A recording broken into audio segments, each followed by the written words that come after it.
7 yanvar ob-havo prognozi e'lon qilindi. Assalomu alaykum kanal obunachilari. Agar bizni birinchi marta ko'rayotgan bo'lsangiz, like va podpisatsiya tugmasini bosishni unutmang. Toshkent shahri havo o'zgaruvchan bo'ladi. Yog'ingarchilik kutilmaydi. Kechasi va ertalab tuman tushishi mumkin. Harorat kechasi 2 daraja sovuq, kunduzi 7-9 daraja iliq bo'ladi. Qoraqalpog'iston Respublikasi Xorazm viloyati havo o'zgaruvchan bo'ladi. Yog'ingarchilik kutilmaydi. Ba'zi joylarda tuman tushishi mumkin. Harorat kechasi 3-8 daraja sovuq, kunduzi 5 daraja iliq bo'ladi. Buxoro va Navoiy viloyatlari havo o'zgaruvchan bo'ladi. Yog'ingarchilik kutilmaydi. Ba'zi joylarda tuman tushishi mumkin.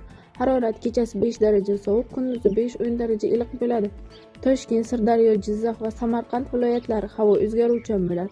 Yog'ingarchilik kutilmaydi. Ba'zi joylarga tuman tushadi. Harorat kechasi 5 daraja sovuq, kunduzi 5-10 daraja iliq bo'ladi. Qashqadaryo va Surxondaryo viloyatlari havo o'zgaruvchan bo'ladi. Yog'ingarchilik kutilmaydi. Ba'zi joylarda tuman tushadi. Harorat kechasi 2 daraja sovuq, 3 daraja iliq, kunduzi 8-13 daraja iliq bo'ladi. Andijon, Namangan, Farg'ona viloyatlari havo o'zgaruvchan bo'ladi. Yog'ingarchilik kutilmaydi. Ba'zi joylarda tuman tushadi. Harorat kechasi 5 daraja sovuq, kunduzi 2-7 daraja iliq bo'ladi. Respublikaning tog'li hududlarida havo o'zgaruvchan bo'ladi. Yog'ingarchilik kutilmaydi. Ba'zi joylarda tuman tushishi mumkin. Harorat kechasi 5-10 daraja sovuq, kunduzi 5 daraja iliq bo'lishi kutilmoqda.